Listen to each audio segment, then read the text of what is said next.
কথায় আছে ঈশ্বর চাইলে রাতারাতি ঘুরে যেতে পারে ভাগ্যের চাকা, আর ভাগ্য ফেরাতেই রোজ লাখে লাখে মানুষ লটারির টিকিট কাটেন। যদি একবার ভাগ্যের চাকা ঘুরে যায় তাহলে তো কেল্লা ফতে, আর আশাতেই টিকিট কাটেন অনেকে। কিন্তু ভাগ্য ফেরাতে লটারি কাটা টিকিট যদি জাল বের হয় তাহলে কি করবেন? এমনই এক ঘটনা সম্প্রতি ঘটেছে। বাজারে রমরমিয়ে বিক্রি হচ্ছে জাল লটারির টিকিট। তবে পুলিশের নজর পড়তেই তড়িঘড়ি সেই টিকিট বাজেয়াপ্ত করা হয়েছে। আনুমানিক 2.5 কোটি টাকার বেআইনি লটারির টিকিট উদ্ধার করেছে পুলিশ। কি ভয়াবহ পরিস্থিতি ভাবতে পারছেন? জাল লটারির টিকিট বিক্রি হচ্ছে। বীরভূমের মোহাম্মদ বাজার এলাকার ঘটনা। গোপন সূত্রে খবর পেয়ে মোহাম্মদ বাজার থানার অফিসাররা পরিকল্পনা করে অভিযানে নামেন। অভিযানের সময় একটি দোকানের ভিতর তল্লাশি চালাতে গিয়ে এই বিপুল পরিমাণ জাল লটারির টিকিট বাজেয়াপ্ত করা হয়। ঘটনাস্থল থেকে গ্রেফতার করা হয় দোকান মালিক তথা লটারি বিক্রেতাকে। শেওড়াকুড়ি মোড় এলাকায় হানা দিয়ে উদ্ধার হয় ওই বেআইনি লটারির যে টিকিট, তার মূল্য আনুমানিক 2.5 কোটি টাকা। প্রাথমিক জেরায় সে স্বীকার করেছে দীর্ঘদিন ধরেই অবৈধ লটারির ব্যবসার সঙ্গে সে যুক্ত রয়েছে। তবে এই ঘটনার পিছনে কোনো বড় চক্র কাজ করছে কিনা তাও জানতে তদন্ত শুরু করেছে পুলিশ। পুলিশ আধিকারিকরা জানান যে আমরা বিপুল পরিমাণ বেআইনি লটারির টিকিট উদ্ধার করেছি। গোটা বিষয়টা খতিয়ে দেখা হচ্ছে। শুধু দোকানদার নয়, এর সঙ্গে বড় কোনো চক্র জড়িত রয়েছে কিনা আমরা তাও খোঁজার চেষ্টা করছি। উদ্ধার হওয়া লটারিগুলো কিন্তু সবই ঝাড়খণ্ডের। এখান থেকেই সমস্ত জায়গায় এই বেআইনি লটারি ডিস্ট্রিবিউট হতো। পুলিশ আধিকারিক কি বলছেন শোনাবো।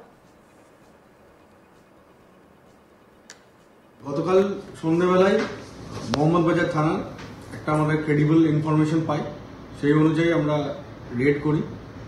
তো শেওড়াকুড়ি মোড় থেকে একটা লটারির দোকান থেকে আমরা প্রায় 2.5 crores লটারির টিকিট সিজ করি এবং যে লটারি বিক্রেতা আছে তাকে ওখান থেকে আমরা অ্যারেস্ট করি এবং স্পেসিফিক কেস তার এগেনস্টে রেজিস্টার করা হয়েছে। আর কারা যুক্ত রয়েছে বা এই বিষয়ে কি কোনো এখন তদন্ত শুরু হয়েছে? তদন্ত শুরু হয়েছে। কিছু যে আমরা যাকে অ্যারেস্ট করেছি তাছাড়াও আরও কিছু ফরওয়ার্ড এবং ব্যাকওয়ার্ড লিঙ্কেজেস আছে, সেগুলো আমরা ইনভেস্টিগেশনের পার্ট আছে এবং সেগুলো আমরা খতিয়ে দেখছি কারা আছে এবং তাদেরও যত তাড়াতাড়ি সম্ভব অ্যারেস্ট করা হবে। এই লটারিগুলো কোথা থেকে আনা হয়েছিল স্যার, কিছু জানা গেছে? এই লটারিগুলো মেইনলি ঝাড়খণ্ডের লটারি আছে এবং এখান থেকে বিভিন্ন জায়গাতে ডিস্ট্রিবিউট হতো। তো আমরা দেখছি এদের ফরওয়ার্ড লিঙ্কেজ কারা আছে এবং ব্যাকওয়ার্ড লিঙ্কেজ কারা আছে। এই ঘটনায় এলাকায় স্বস্তি ফিরেছে। স্থানীয় বাসিন্দাদের দাবি প্রশাসনের এই পদক্ষেপ সমাজকে প্রতারণার হাত থেকে অনেকটাই রক্ষা করবে। শান্তনু হাজরা আমার কলিগ এই নিয়ে একটি রিপোর্ট দিয়েছেন, সেই রিপোর্ট রইল আপনাদের জন্য। ভাগ্য ফেরাতে লটারি কাটছেন অনেকেই, আর এই লটারি যদি জাল বের হয় তাহলে কি হবে, এমনটাই প্রশ্ন ঘুরপাক খাচ্ছে বীরভূমের মানুষের মনের মধ্যে। কারণ সদ্য দেখা গিয়েছে যে বীরভূমের মোহাম্মদ বাজার এলাকার শেওড়াকুড়ি যে এলাকাটি রয়েছে সেই এলাকা থেকে প্রায় 2.5 কোটি টাকার মতো জাল লটারি উদ্ধার হয়েছে। এই জাল লটারি কিভাবে উদ্ধার করলো পুলিশ, তা পুলিশের তরফ থেকে জানানো যাচ্ছে যে এই জাল লটারি বীরভূমে যে মোহাম্মদ বাজার রয়েছে সেই মোহাম্মদ বাজারের শেওড়াকুড়ি বলে একটি জায়গা রয়েছে, ওই এলাকায় একজন বিক্রেতাকে গোপন সূত্রে খবর পায় এবং পুলিশ কিন্তু এই দোকানটির উপর দীর্ঘদিন ধরে নজর রেখেছিল এবং এখানে ক্রেতারা এসে লটারি টিকিট কেটেই যেত, কিন্তু কোনো দিনও প্রাইস আসতো না, কোনো কিছু না। যে লটারির যে ছোট ছোট প্রাইজ থাকে সেই প্রাইজগুলো পর্যন্ত কিন্তু কেউ পাচ্ছিল না, এমনটাই অভিযোগ স্থানীয়দের। রীতিমতোই যখন জানতে পারে পুলিশ, ঠিক এই দোকানে হানা দেয়। এই ঘটনায় দোকান থেকে প্রায় 2.5 কোটি টাকার লটারি উদ্ধার হয়। সাথে সাথে একজনকে আটক করে। আটক করার পর জিজ্ঞাসাবাদ করার পর যখন প্রশ্নে অসঙ্গতি মিলে তাকে কিন্তু গ্রেপ্তার করে পুলিশ। এবং পুলিশ সূত্র মারফত জানা যাচ্ছে যে জিজ্ঞাসাবাদের জেরাতে তার থেকে এই যে লটারি বিক্রেতা তার থেকে স্পষ্ট জানা গিয়েছে যে তিনি কিন্তু দীর্ঘদিন ধরে এই জাল লটারির কারবারি করত। কিন্তু এখন হচ্ছে বড় প্রশ্ন, এই জাল লটারি কারবারির সাথে কে বা কারা যুক্ত রয়েছে তা নিয়ে কিন্তু এখন স্পষ্ট নয় পুলিশ। অন্য কোনো বড় চক্রান্ত জুড়ে রয়েছে এই লটারির মধ্যে, তা নিয়েও খতিয়ে দেখছে বীরভূমের মোহাম্মদ বাজারের পুলিশ রীতিমতোই।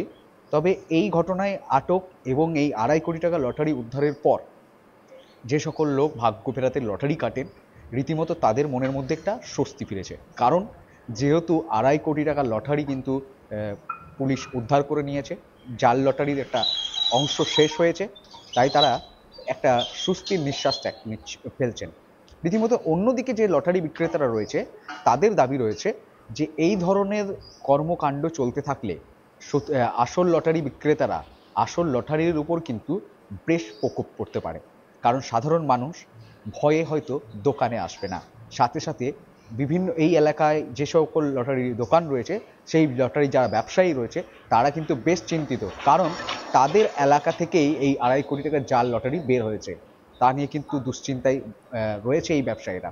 কিন্তু তবে মোহাম্মদবাজার পুলিশের তৎপরতার সাথে এবং যেভাবে কাজ করেছে, যে কর্মের মধ্য দিয়ে জাল লটারি 2.5 কোটি টাকা জাল লটারি উদ্ধার করেছে, সাথে সাথে একজনকে এই ঘটনায় গ্রেপ্তারও করেছে, তাকে কিন্তু আদালতেও তোলা হয়েছে। রীতিমতো তার বিরুদ্ধে কিন্তু আইনি যে মামলা রয়েছে, ফ্রডের মামলা, সেই ধরনের মামলাও কিন্তু তার বিরুদ্ধে রুজু করা হয়েছে।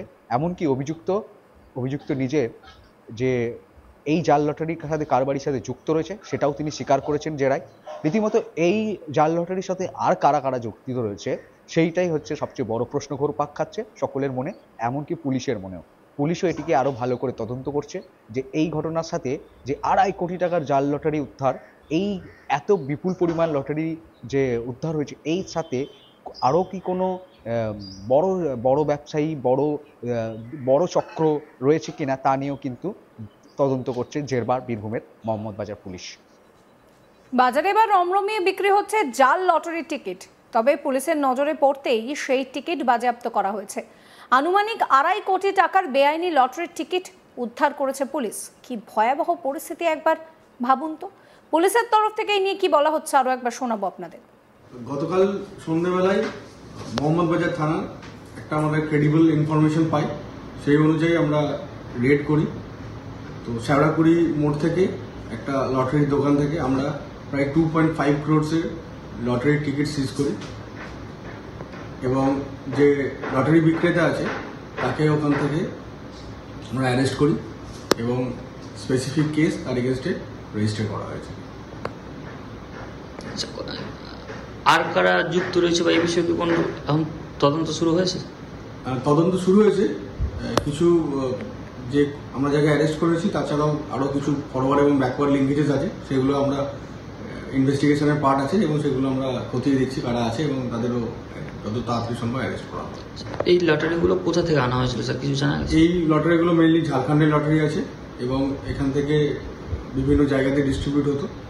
তো আমরা দেখছি এদের ফরওয়ার্ড লিঙ্কেজ কারা আছে এবং ব্যাকওয়ার্ড লিঙ্কেজ কারা আছে। সমস্ত খবরের আপডেটের জন্য আপনাদের নজর থাকুক আজ তাক বাংলায়। চ্যানেলটিকে সাবস্ক্রাইব করবেন, নোটিফিকেশন পেতে বেল আইকনে ক্লিক করবেন, ফলো করতে ভুলবেন না আজ তাক বাংলার হোয়াটসঅ্যাপ চ্যানেলও।